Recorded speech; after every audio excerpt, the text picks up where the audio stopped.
segala kemuliaan, segala hormat hanya bagi nama Tuhan. Demi nama Tuhan Yesus kami berdoa. Amin. Selamat pagi Bapak Ibu Saudara. Bersyukur kita bisa ada bersama pada pagi hari ini. Hari ini tanggal 26 November, berarti perjalanan kita di tahun ini sudah begitu panjang, bersyukur kepada Tuhan.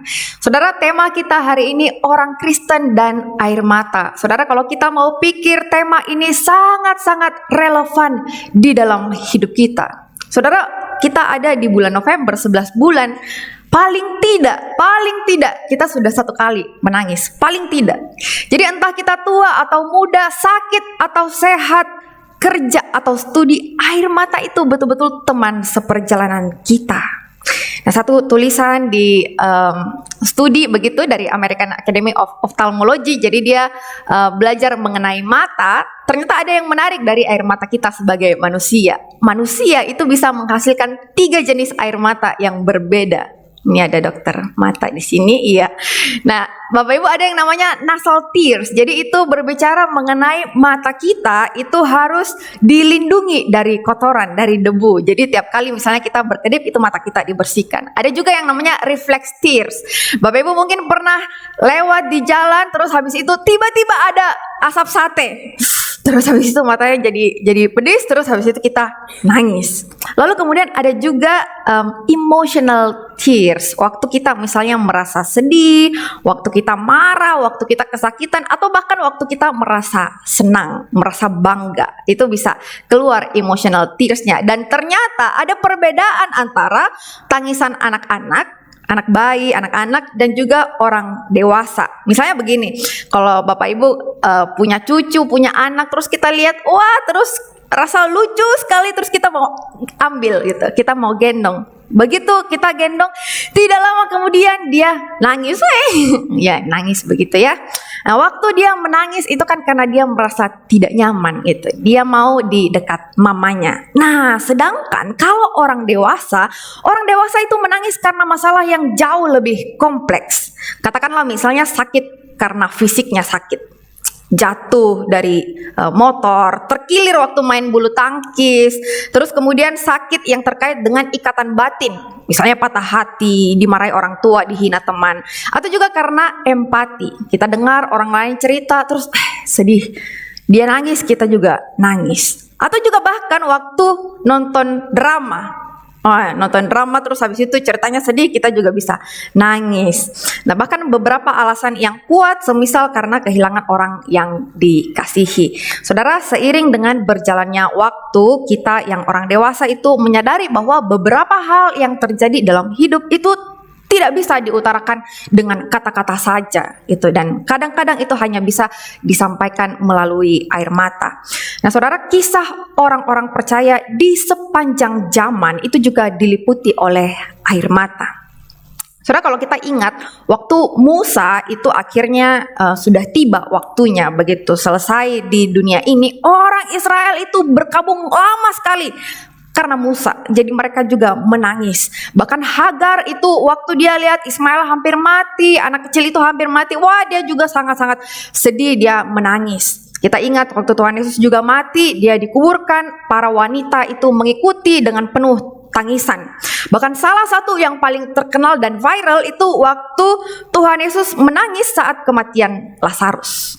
Saudara, waktu ditulis lalu menangislah Yesus, itu kan ditandai sebagai ayat yang paling pendek di Alkitab dan sekaligus jadi momen yang sangat berkesan karena menyadarkan kita Tuhan itu mampu menyelamatkan hidup kita. Tapi jangan lupa, Dia juga mampu merasakan apa yang kita rasakan, termasuk kesedihan, termasuk kepedihan kita. Nah, saudara, pertanyaan yang perlu kita renungkan adalah apa yang Tuhan ajarkan melalui air mata? Sampai kapan air mata kita ini akan ada, dan bagaimana kita menjalani hidup yang dipenuhi dengan air mata? Saudara, pembacaan kita hari ini dari Wahyu 7 ayat 17 dan juga 21 ayat 4. Saya bacakan bagi kita sekalian. Sebab anak domba yang di tengah-tengah tahta itu akan menggembalakan mereka dan akan menuntun mereka ke mata air kehidupan. Dan Allah akan menghapus segala air mata dari mata mereka. 21 ayat 4, dan ia akan menghapus segala air mata dari mata mereka, dan maut tidak akan ada lagi. Tidak akan ada lagi perkabungan atau ratap, tangis atau duka cita, sebab segala sesuatu yang lama itu telah berlalu. Bapak Ibu Saudara, sebagai seorang manusia, kita itu kan paling tidak, kita kayaknya penasaran begitu seperti apa hidup yang kita jalani. Misalnya kita ingin membayangkan kira-kira 5 tahun ke depan itu saya akan seperti apa, 10 tahun ke depan, 20 tahun ke depan, hidup seperti apa yang akan saya jalani. Apakah saya bahagia? Apakah saya bisa spending waktu bersama-sama dengan orang-orang yang saya kasihi? Atau kalaupun misalnya kita menghadapi kesulitan, kita membayangkan kira-kira kesulitan seperti apa begitu yang saya jalani, dan kita bertanya bagaimana saya melewatinya bersama dengan Tuhan. Saudara, teks yang kita baca itu merupakan satu penglihatan yang diterima oleh Rasul Yohanes mengenai apa yang terjadi dengan orang percaya, dengan kita, orang Kristen. Saudara, kita sama-sama mengetahui bahwa setelah Tuhan Yesus naik ke surga, orang-orang Kristen di zaman itu, abad 1, abad 2 itu mengalami yang namanya persekusi. Mereka dianiaya oleh karena iman kepada Tuhan Yesus. Di masa itu ketika mereka masih di bawah penjajahan Roma, mereka betul-betul mengalami penganiayaan secara fisik.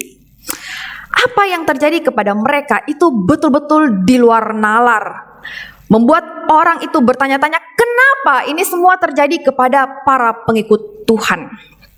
Saudara, bayangkan ya, mereka itu terpisah dari orang yang mereka kasihi. Mereka kehilangan tempat tinggal, bahkan beberapa itu harus mengungsi ke tempat lain jauh dari rumah mereka. Bahkan mereka sangat-sangat kesulitan untuk mencukupi hidup sehari-hari. Lebih parahnya lagi adalah ketika mereka itu ditangkap, mereka akhirnya disiksa supaya mereka menyangkali iman mereka. Kondisi mereka penuh dengan air mata penderitaan. Nah, di tengah kondisi yang mengerikan itulah Tuhan Yesus memberikan penglihatan ini kepada Rasul Yohanes dengan satu tujuan, bahwa ini semua dicatat dan akhirnya disampaikan kepada para pengikut Tuhan. Jadi mereka yang menderita ini pun bisa memiliki pengharapan yang baru di dalam Tuhan. Nah, saudara, gambarannya itu sangat-sangat indah. Jadi di ayat sebelumnya itu digambarkan begini, Rasul Yohanes itu melihat segerombolan orang itu datang, lalu kemudian mereka mengenakan jubah putih. Bapak Ibu bisa bayangkan ya, mereka yang dianiaya secara fisik itu kan sebenarnya darah ada di mana-mana. Baju mereka tidak mungkin berwarna putih. Tapi waktu itu, momen itu mereka keluar dari kesusahan besar, mereka pakai baju warna putih. Kenapa bisa putih? Karena sudah disucikan di dalam darah anak domba. Bahkan mereka disampaikan di gambaran itu, mereka bahkan tidak akan lagi menghadapi rasa lapar, rasa haus, bahkan matahari tidak akan menyakiti mereka. Hal-hal yang kecil, yang remeh pun itu tidak akan mengganggu mereka, tidak akan membuat mereka tidak nyaman lagi. Saudara, jaminan pengharapan ini diterima dengan satu dasar, bahwa sang anak domba yang di tengah-tengah tahta itu akan menggembalakan, menuntun mereka ke mata air kehidupan, dan Allah akan menghapus segala air mata dari mata mereka. Nah, kita akan lihat di poin yang pertama itu, Yesus menggembalakan dan membimbing ke mata air kehidupan. Saudara, penggambaran mengenai anak domba itu kan sebenarnya sangat jelas. Gitu. Kalau saya tanya kepada Bapak Ibu, siapa anak domba yang dimaksud? Kita tuh kan langsung bisa memahami, oh ini Yesus. Yesus yang adalah Allah yang datang ke dalam dunia, mengambil rupa seorang hamba, merelakan dirinya menjadi korban penghapusan dosa, supaya orang berdosa, Bapak Ibu dan saya, kita memperoleh keselamatan. Begitu bukan? Kita paham sekali siapa sang anak domba itu. Nah, yang sangat menarik adalah karena kedatangan sang anak domba di dalam penglihatan ini sudah bukan lagi sebagai sang kurban. Dia bukan lagi sebagai sang kurban, melainkan sang gembala. Yohanes melihat bahwa anak domba ini akan menggembalakan orang-orang yang telah melewati berbagai penderitaan itu. Nah, kita mungkin bertanya, loh bagaimana mungkin sang kurban itu justru menggembalakan? Bukankah sebagai korban dia itu sudah tercabik-cabik? Saudara, betul sekali. Yesus sudah tercabik. Namun jangan lupa bahwa Kristus yang mati tersalib dan tercabik itu juga bangkit mengalahkan maut. Dia hidup dan dia mengalami kebangkitan. Realita inilah yang kemudian membuat Kristus itu layak untuk menggembalakan semua orang yang sudah dia tebus. Dan tidak sampai di sana saja, bahkan ia adalah gembala baik yang menggembalakan kita. Saudara, gambaran gembala itu salah satu penggambaran yang sangat-sangat khas dengan kekristenan. Dan itu sebenarnya memberikan satu nuansa yang sangat tenang. Saudara bayangkan ya, Perjanjian Lama itu kan ditulis dengan latar belakang orang-orang yang menjalani, banyak sekali yang menjalani profesi sebagai gembala. Bahkan itu berlangsung sampai ke Perjanjian Baru. Gembala itu punya peran yang sangat penting. Jadi seluruh ternak yang dia gembalakan itu menggantungkan hidup sepenuhnya kepada sang gembala. Ternak tuh tidak bisa cari makanannya sendiri, minumnya sendiri, tempat pembaringannya sendiri, especially domba, tidak bisa. Mereka tidak tahu. Jadi mereka hanya menggantungkan hidup sepenuhnya kepada sang gembala. Kalau gembalanya baik, tambunlah domba-dombanya. Kalau gembalanya jahat, tidak urus domba-dombanya, maka domba-domba itu juga akan kurus, tidak bergizi begitu.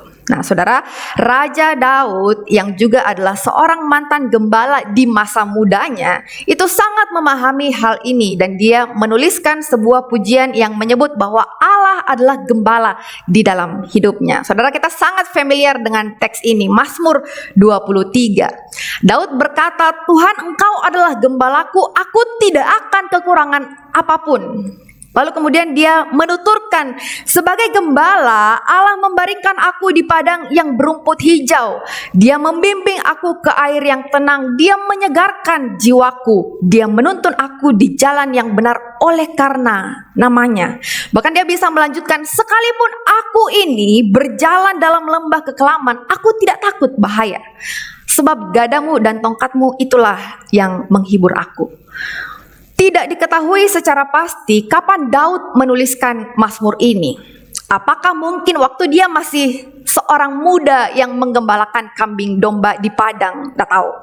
Atau mungkin bisa jadi dia menuliskannya waktu dia sudah menjadi seorang pria matang yang menjabat sebagai raja. Juga tidak diketahui. Tetapi Mazmur ini sangat indah karena Daud sedang menceritakan, sedang menuturkan, sedang menggambarkan apa yang terjadi kepada dirinya di dalam relasinya bersama-sama dengan Allah. Saudara, saya membayangkan Daud itu dengan tatapan yang sangat tenang, sangat syahdu. Dia mengingat momen hidupnya bersama-sama dengan Tuhan. Dia menceritakan betapa indah hidup bersama Tuhan yang hebat, tetapi juga Tuhan yang dekat dengan dia. Dia mengingat betapa Tuhan baik kepada saya, betapa Tuhan peduli kepada saya, betapa Tuhan memperhatikan semua yang terjadi dalam hidup saya. Saudara, Daud itu betul-betul menyadari bahwa semua yang baik yang dia terima itu berasal dari Allah, bukan karena dia baik. Meski dia tidak layak menerima kebaikan itu, tapi Tuhan menganugerahkannya kepadanya. Dan Daud itu bisa berkata, dia tidak berkekurangan suatu apapun yang baik dari Tuhan. Maka mungkin kalau dibuat skenarionya barangkali seperti ini. Sebagai domba yang kecil, banyak hal yang tidak saya tahu. Akan tetapi Tuhan memberiku tempat beristirahat. Dia menghibur hatiku yang mudah galau. Dia memberikanku sukacita. Bahkan saya sangat mudah tersesat, tetapi saya tidak perlu takut karena saya tahu Dia akan segera berlari untuk mencari saya. Terkadang saya terluka, tetapi Dia mengobati dan merawatku yang terluka. Hidupku tidak selalu menyenangkan. Ada waktu-waktu di mana masalah itu datang, tetapi hatiku tetap tenang. Gembala yang hebat itu selalu besertaku. Dia punya tongkat yang selalu dapat digunakan untuk melindungiku. Saudara, seperti itulah ketenangan yang dialami Daud di dalam perjalanannya bersama-sama dengan Allah. Maka dia bisa bilang, saya domba tetapi Tuhan itu gembalaku. Dan gambaran Kristus sebagai anak domba yang menggembalakan ini diberikan kepada siapa, saudara? Diberikan kepada mereka yang sedang dalam penderitaan yang besar. Mereka yang sedang menangis di dalam pahitnya hidup. Apa yang mau disampaikan? Yang mau disampaikan adalah bagi semua orang yang menderita penganiayaan dan kesusahan, kabar baik itu datang. Meskipun mereka menangis dan bergumul, Allah itu ada bersama-sama dengan mereka. Kristus mampu memberikan penghiburan dan kita bisa tetap tenang, tetap merasa damai meskipun hidup itu sedang sulit-sulitnya. Dan saudara, jangan lupa bahwa Kristus yang adalah gembala itu juga membawa umat tebusannya ke mata air kehidupan. Itu tadi ada ya di 7 ayat 17 itu. Saudara, di dalam seluruh Alkitab, waktu menjelaskan mengenai air itu sangat-sangat syarat dengan hidup. Jadi air itu selalu dikaitkan dengan kehidupan. Dan itu hanya merujuk kepada satu pribadi, yaitu pribadi Kristus. Saudara, gembala membawa para dombanya itu ke sumber mata air supaya mereka bisa minum. Dan itu terus menerus dilakukan. Terus menerus. Nah, Kristus sang gembala itu membawa kita kepada dirinya sendiri, sang sumber mata air itu. Karena dialah sang hidup itu sendiri. Jadi dia membawa kita kepada dirinya, dan itu berarti kita memperoleh hidup yang tidak dapat direbut oleh siapapun juga. Tidak dapat direbut oleh apapun juga, termasuk oleh penderitaan dan tangisan. Saudara, itulah yang dilakukan Kristus sang gembala bagi kita, umat gembalaannya. Dan di poin pengharapan yang kedua itu jelas sekali dikatakan Allah akan menghapus air mata kita. Saudara, berita bahwa Allah akan menghapus air mata itu berita yang saya pikir sangat indah. Jarang sekali kita itu bisa menangis karena kita senang. Jauh lebih banyak kita nangis itu karena kita sedih dan susah. Dan ada beberapa hal yang perlu kita perhatikan terkait dengan air mata. Yang pertama, air mata itu bukan bagian dalam penciptaan kita. Saudara, saya pikir ini sangat clear. Kita tidak pernah membaca bahwa Adam dan Hawa itu menangis selama mereka belum jatuh ke dalam dosa. Tidak pernah. Penderitaan itu muncul lalu kemudian menghasilkan air mata ketika mereka terpisah dari Allah. Dan yang kedua, saudara, selama ini kan kita memahami bahwa air mata itu selalu berkaitan dengan kepedihan personal karena kita mengalami kesulitan. Begitu kan Bapak Ibu?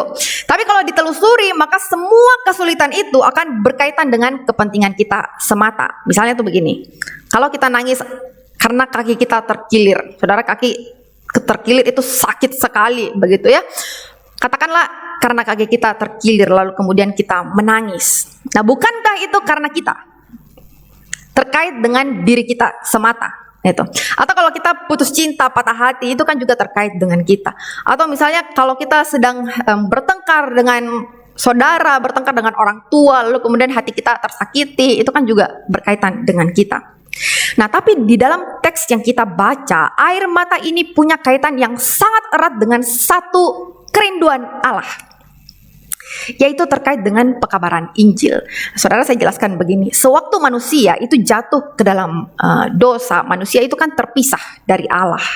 Lalu kemudian Allah sangat-sangat rindu manusia bisa kembali kepadanya, tidak lagi terpisah, dan itu digenapi di dalam diri Kristus. Tangisan yang akan dihapus oleh Allah itu berkaitan dengan hal ini. Jadi orang Kristen seharusnya menangis paling banyak, dan bahkan tangisan yang paling sesuai untuk orang Kristen itu sebenarnya adalah tangisan ketika melihat ada orang yang terpisah dari Allah. Harusnya itu alasan kenapa kita menangis.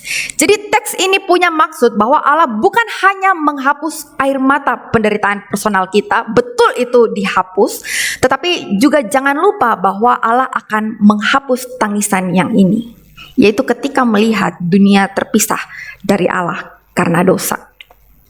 Saudara, coba renungkan hal ini. orang-orang yang menderita tadi di abad awal kekristenan itu, kebanyakan dari mereka kan sepanjang menjalani hidup itu betul-betul sengsara. Sangat-sangat sengsara.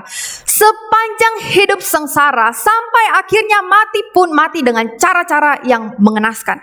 Saudara kalau baca atau mendengarkan kisah-kisah sejarah, maka saudara akan melihat mereka itu jarang sekali ada yang mati. Misalnya mati dengan baik begitu di tempat tidur dan lain sebagainya. Mereka itu diparang, digergaji, dipancung. Kenapa? Karena iman. Pertanyaannya kan begini, kenapa mereka ini rela menderita seperti itu?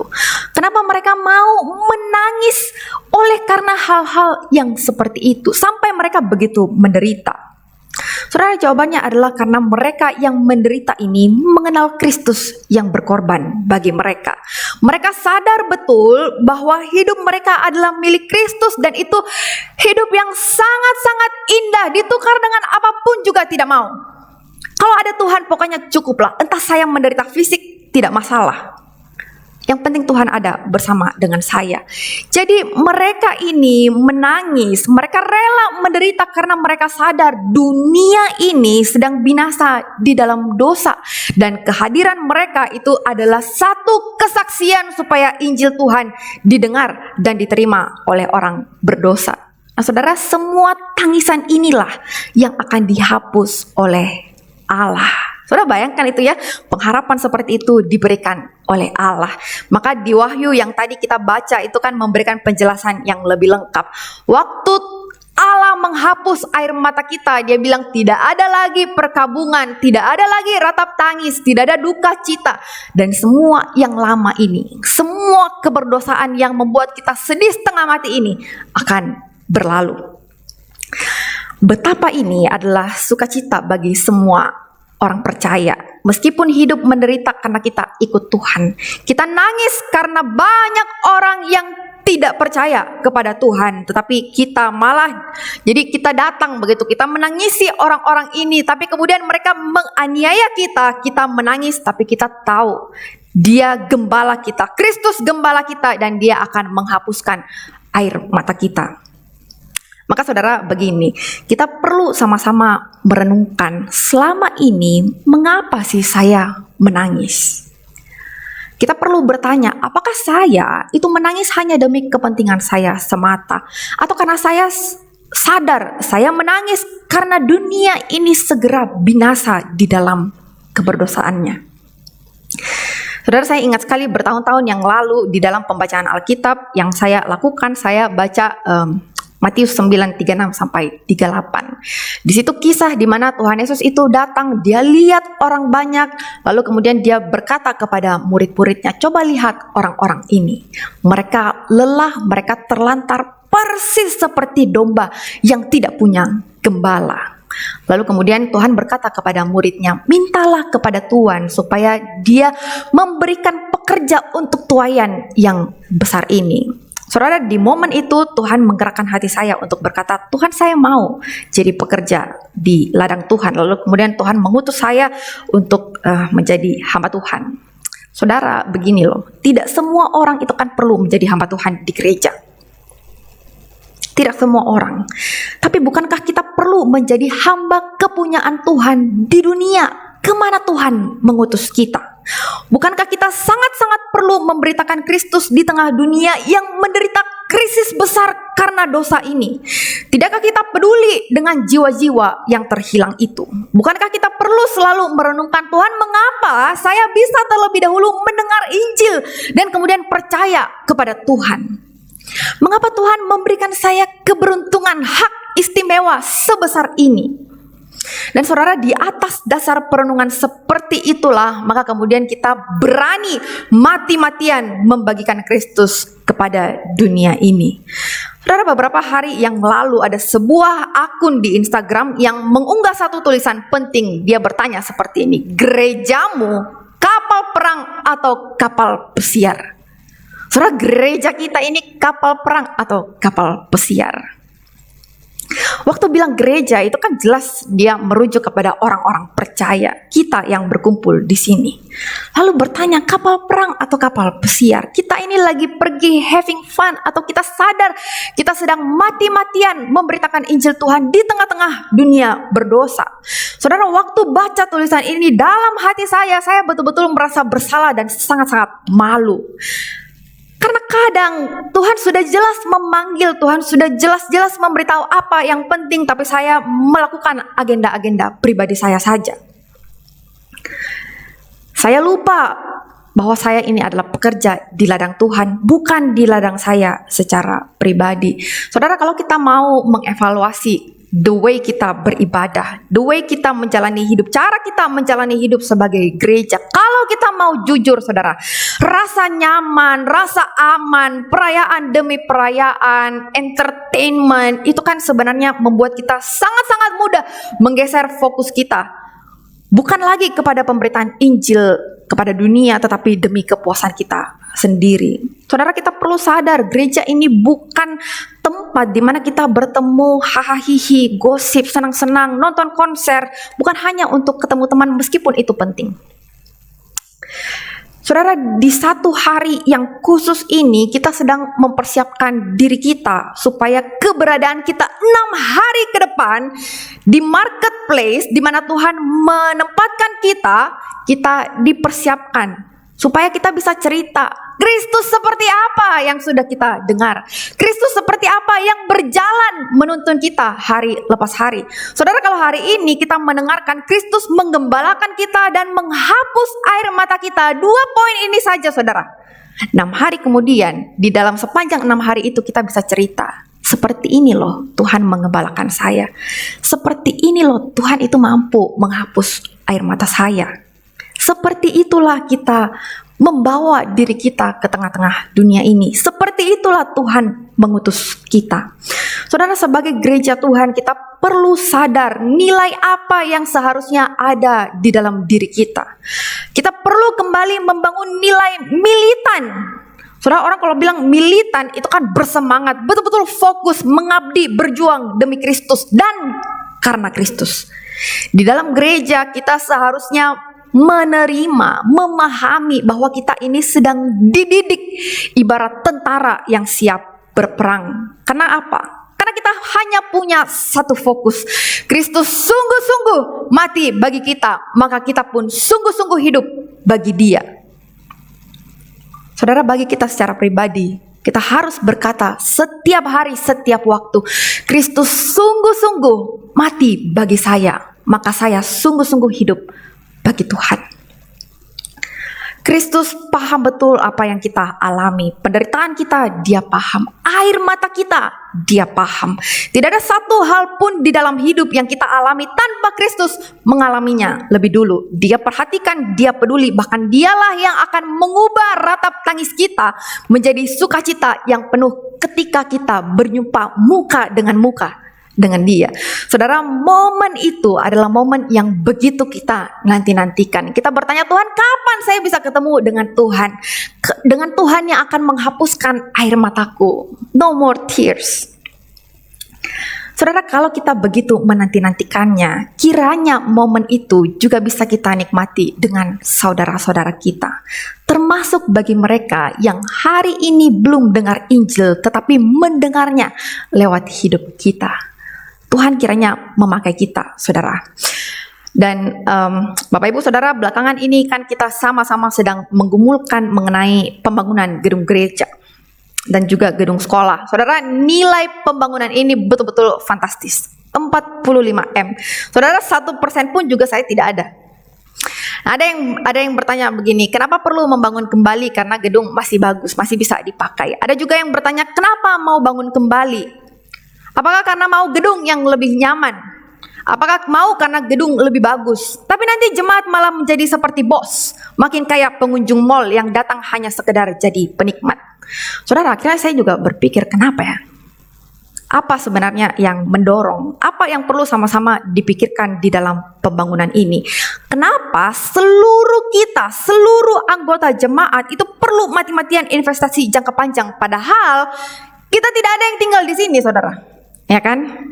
Kita tidak tinggal di sini. Kalau kita sudah kasih persembahan, kita tidak tinggal di sini. Bahkan kita tidak bisa menjadikan gereja ini sebagai aset yang akan kita wariskan kepada anak kita. Bapak sudah kasih ya untuk gereja, nanti kamu tinggal di sini. Kan kita tidak bisa mengatakannya seperti itu. Lalu kenapa kita melakukannya? Kenapa kita betul-betul mau memberikan persembahan? Saudara, akhirnya saya paham, kita melakukannya dengan satu kesadaran. Kita betul-betul memahami bahwa di tempat inilah akan dibangun rumah yang disebut dengan rumah Allah, tempat Allah berdiam. Dengan izin dari pemerintah dan pengenalan yang resmi dari masyarakat sekitarlah, maka orang akan tahu bahwa di tempat inilah orang-orang yang berdosa itu datang, lalu kemudian mereka berjumpa dengan Kristus. Di tempat inilah generasi demi generasi itu dipersiapkan supaya bisa keluar memberitakan Injil Tuhan, yang akan membuat kota ini, bangsa ini, dunia ini berjumpa dengan Allah yang hidup. Saudara, inilah alasan kita, inilah dorongan kita. Sekali lagi saudara, Kristus sungguh-sungguh mati supaya kita bisa sungguh-sungguh hidup bagi Dia. Saudara, kita perlu selalu mengingat identitas kita sebagai gereja yang adalah kapal perang itu. Nah, di tahun 1963 ada sebuah lagu Kristen Jerman yang memenangkan penghargaan. Lalu kemudian diterjemahkan ke dalam berbagai bahasa termasuk bahasa Indonesia. Lagu itu kemudian diberi judul Gereja Bagai Bahtera, satu gambaran bagi hidup orang Kristen. Saya akan putarkan lagunya bagi kita. Gereja bagai bahtera di laut yang seram, mengarahkan habuannya ke pantai seberang. Mengamuk asam udara dan badai menderu, gelombang zaman mengempas yang sulit ditembus. Penumpang pun bertanyalah selagi berjeri, betapa jauh di manakah lautan abadi. Tuhan tolonglah, Tuhan tolonglah, tanpa Dikau semua binasa gelap. Ya Tuhan tolonglah.